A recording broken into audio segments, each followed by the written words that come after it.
Kung anong buhay na meron ka ngayon, deserve mo yan. Kung anong buhay na meron ka ngayon, ikaw ang nagdidikta or ikaw ang gumagawa niyan. Ikaw ang driver ng buhay mo. Hindi mo pwedeng i-blame kung sinong tao sa paligid mo. Hindi mo pwedeng i-blame yung gobyerno, yung family mo, yung parents mo, o kung sino man nasa paligid mo. Ikaw ang dapat mag-decide. Kung gusto mong magbago ang buhay mo, you have to decide right now. Kung anong buhay na meron ka ngayon, desisyonan mo. Kung anong future na gusto mo, yan ang gawin mo. Try ka. Lakasan mong loob mo. Okay? Naniniwala ako na makukuha mo yung pangarap mo. Kasi magaling ka.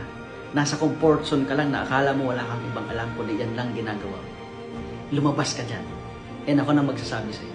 Lahat ng tao kayang umasenso. Lahat ng tao kayang gumanda buhay. Nagmumula lang yan sa isang paniniwala sa sarili mo na kaya mo din. Umpisahan mo ngayon. Naniniwala ako sa'yo. Follow, heart, and share.